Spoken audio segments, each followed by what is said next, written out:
በኦሮሚያ ክልል የገበታ ለሀገር ልዩ የልማት ፕሮጀክት የሚከናወነው እሳተ ገሞራ በፈጠራቸው በወንጪና ደንዲ ሐይቆችና በከበባቸው አስደናቂ የመልክዓ ምድር ላይ ነው።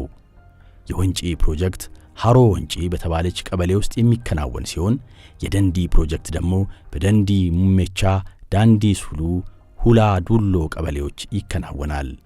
የደንዲ ሐይቅ ከወንጪ ሐይቅ በሰሜን ምዕራብ በኩል በ13 ኪሎ ሜትር ርቀት ላይ ይገኛል። ወንጪ ሐይቅ ከባህር ጠለል በላይ በ3450 ሜትር ከፍታ ላይ በደንና በተራሮች ተከቦ የረጋ የሰከነ ሰማያዊ ውበትን ተላብሶ ይገኛል። በተንጣለለው ሰማያዊ ውበት ውስጥ 3 ደሴቶችን የሸሸገ ሲሆን ደሴቶቹ የታሪክ ባለቤት የሆኑ ገዳማቶችን ይዘዋል።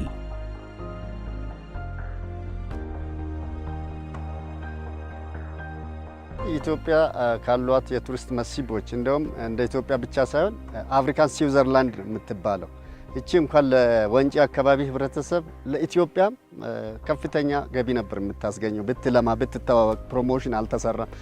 እዚሁ በመንግስት ብቢት ስር ተደብቃ የቆየች የተፈጥሮ ሀብት ነች። የመጎብኘት እድል ገጥሟቸው ያስተዋሉት ምዕራባውያን በተፈጥሯዊ ውበቱ ምድረገነት አድርገው ከሚቆጥሩት ከሀገረ ስዊዘርላንድ ውበት ጋር በማመሳሰል የአፍሪካው ስዊዘርላንድ ብለው ሲጠሩት ተስተውሏል። ስለ ወንጪ ከዶክተር አቤ ነው የሰማሁት።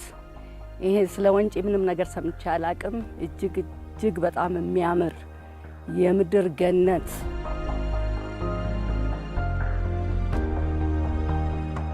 ከሐይቆቹ በተጨማሪ የአካባቢው ባህልና እንግዳ ተቀባይነት፣ ታሪካዊ አብያተ ክርስቲያናት፣ የተፈጥሮ ደኖችና የዱር እንስሳት፣ ሞቃት የውሃ ምንጮችና ፏፏቴዎች እንዲሁም ለየት ያለው መልክዓ ምድር ለልማት ሥራው ምቹ አድርገውታል። ከፏፏቴዎቹ አንዱ ብርድን ጨምሮ የተለያዩ አካላዊ ሕመሞችን እንደሚፈውስ ይነገርለታል። ከአካባቢው በርካታ ምንጮች አንዱ በፋብሪካ የሚመረቱ እሽግ መጠጦች ያላቸውን የካርበን ማዕድን ይዟል። በስፍራው የሚመረተው ማር ከሀገር አልፎ በውጭው ዓለም ከፍተኛ ተወዳጅነትና ተፈላጊነት ያለው መሆኑ በዚህ ሥራ ላይ ለተሰማሩት ወጣቶች አቅም ሆኗል። ወንጪ አባቶቻችን ይህንን ተፈጥሯዊ የአየር ሁኔታን፣ ደኑን፣ ሐይቁን አንከባክቦ ጠብቆ ነው ለእርሻ ምቹ ቦታ ባለመሆኑ ሳይታረስ ደኖቹን አንከባክቦ ጠብቆ ነው ለኛ ያወረሰን።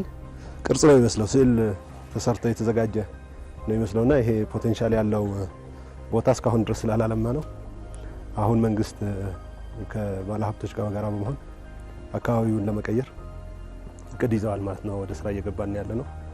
የክቡር ጠቅላይ ሚኒስትሩ ኢኒሼቲቭ ያደረጓቸው 3 ፕሮጀክቶች አሉ። በዚህ ዓመት አንዱ ፕሮጀክት ይሄ ነው።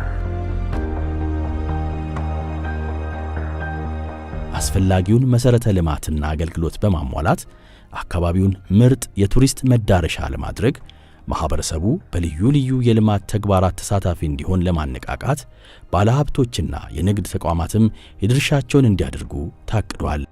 በደስታ ትላንት ያየነው ነገር የሚያስደስተን ስለሆነ ይህንን ገንዘብ ለማዋጣት በፈቃደኝነት ያለምንም ፕሬሸር በደስተኝነት ወንጪን ብቻ ሳይሆን ጎርጎራን ጨምሮ ኮይሻን ጨምሮ ይሄ ኮይሻንና ጎርጎራን ወንጪን አንድ ላይ ስታመጣ ደግሞ ትላንት የነበረው የብሔር ብሔረሰቦችን ትስስር ሞር ስትሮንግ የሚያደርግ ሞር የሚያጠናክር ስለሆነ ሸገር ላይ የነበረው ዛሬ ወደ ክልሎች ወጥቶ ትላንት የነበረው ትስስራችን ሞር ስትሮንግ ለማድረግ ክብር ጠቅላይ ሚኒስትሩ አስበው ያቀዱ ስለሆነ ይህንም እንደሚያሳኩ ጥርጥር የለኝም።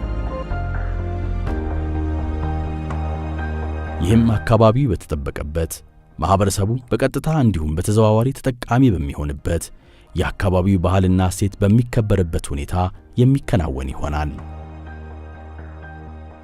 የመሰረተ ልማት እጥረትን ተቋቁመው ሐይቁንና አካባቢውን ጠብቀው ለማስተዋወቅ በተለያዩ ማህበራት ተደራጅተው የሚሰሩት ወጣቶች ወንጪ በገበታ ለሀገር መካተቱ አዲስ ተስፋ እንደሰጣቸው ይናገራሉ።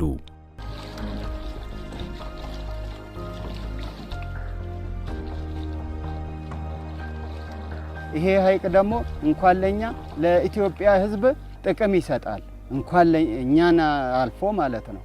እኛ በጣም ነው የምንወደው ይሄንን ሐይቅ የምንጠብቀው። እዛ ተፈጥሮ እዛው ተወልዶ እዛው አድጎ ስቲል ከዛ ከሀይቁ ጋር የሚኖር ብዙ ማህበረሰብ አለ። መጀመሪያ ይህ ፕሮጀክት እነሱን ነው ተጠቃሚ የሚያደርገው።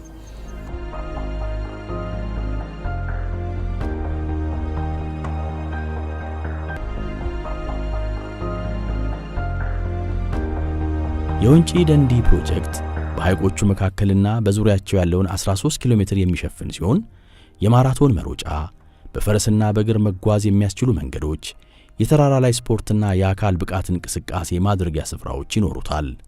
አሁን የምንሰራው ስራ ሁሉንም ነገር በማሟላ መልኩ በተቀናጀ መልኩ ነው የሚሰራው። በተበጣጠሰ ስራ አይሰራም። መንገድ ያስፈልገዋል፣ መንገድ ይኖራል። ኤሌክትሪክ ያስፈልጋል፣ ኤሌክትሪክ ይኖራል። ቴሌኮም ያስፈልጋል፣ ቴሌኮም ይኖራል። ቆይቶ የሚመጣ ነገር የለም።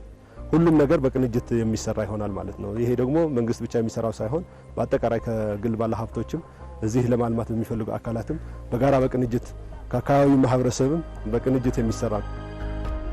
የአካባቢው ማህበረሰብ ባህልና ወግ በጠበቀ መልኩ የሚገነቡት ሎጆችም ጎብኚዎች እየተዝናኑ ተፈጥሮ እንዲታደሙ፣ ሀገራዊ ባህልና ትውፊቶችን እንዲገነዘቡ ይረዳሉ። ይሄ ቦታ ለመዝናኛ ብቻ የሚሆን ቦታ አይደለም። ብዙ ነገር መመራመርና ማጥናት የሚቻልበት ባዮዳይቨርሲቲው እንደምታዩት ነው። በጣም ብዙ የእጽዋት አይነቶች ያሉበት ቦታ ነው። የጥናትና የምርምር ቦታም የሚሆን ቦታ ነው። ቁጭ ብሎ የሚታሰብበት የሚጠናበት ምርምር የሚካሄድበት ቦታም ነው የሚሆነው። በሁለቱ ሐይቆች መካከል ያለውን ስፔስ ለማስ ቱሪዝም ብንጠቀምበትስ የሚለውን ሀሳብ አሰብን። ስለዚህ እዛ አካባቢ ደግሞ ባለ ትልልቅ ኮከቦች ሆቴሎች እንዲገነቡ፣ የተለያዩ የምግብ አይነቶች ባህላዊ ምግቦች የሚቀርቡበት፣ የአትሌቲክስ መንደር ከከፍታው አንጻር ለአትሌቲክስ ልምምድ በጣም አትራክቲቭ ስለሆነ ስታንዳርዱን የጠበቀ የአትሌቲክስ መንደር በማዘጋጀት ኮንቬንሽን ሴንተሮች በማዘጋጀት በደንብ ታስቦበት እየተሰራበት ይገኛል ማለት ነው። አጎራባቾቹ የአምቦ፣ የአስኮሪ፣ የጊንጪና ቱሉ ቦሎ እንዲሁም ወሊሶ ከተሞች የልማት ሥራው የሚያስገኛቸው በርካታ ዕድሎች ተጠቃሚዎች ይሆናሉ።